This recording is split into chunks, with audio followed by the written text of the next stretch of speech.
Okay, before you all roast me for the title of this video, let me explain.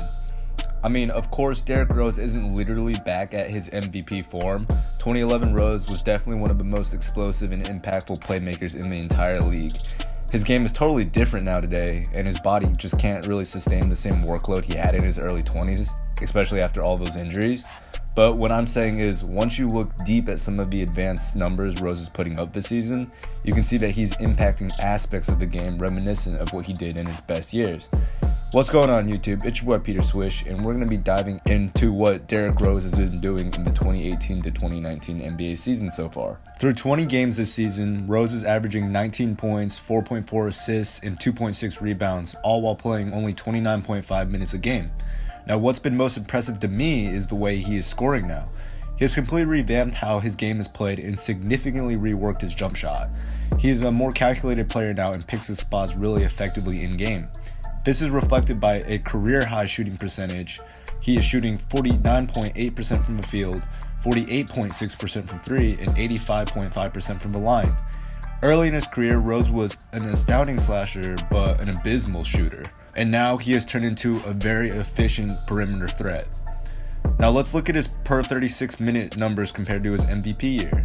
In his MVP season, Rose averaged 24.1 points, 7.4 assists, 3.9 rebounds on a per 36 minute basis. Of course he played over 36 minutes, but this is just for comparison's sake. He had a true shooting percentage also of 55%.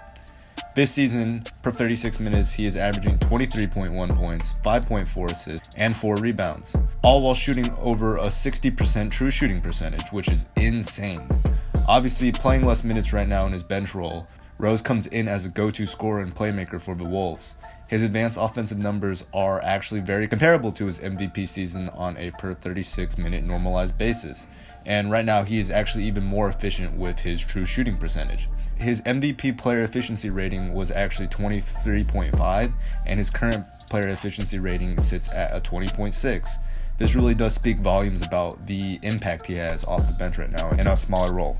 Obviously though, in his MVP year, he was playing a lot more than 36 minutes a game and was really heavily impacting the game.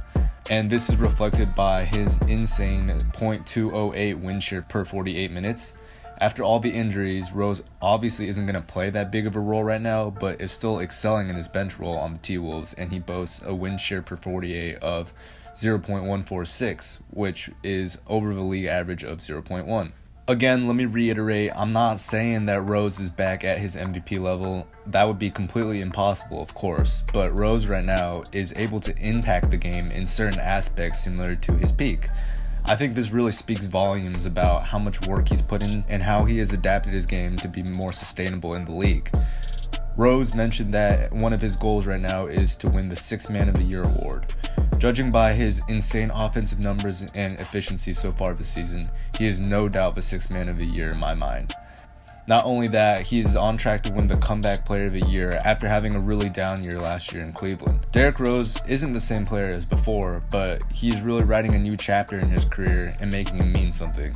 I'm really rooting for him to continue his stellar play and thrive in this new role. Alright, thank you guys for watching this video. It's been your boy Peter Swish, and if you guys enjoyed, please leave me a like, comment, and subscribe, and I will see you guys next time. Peace.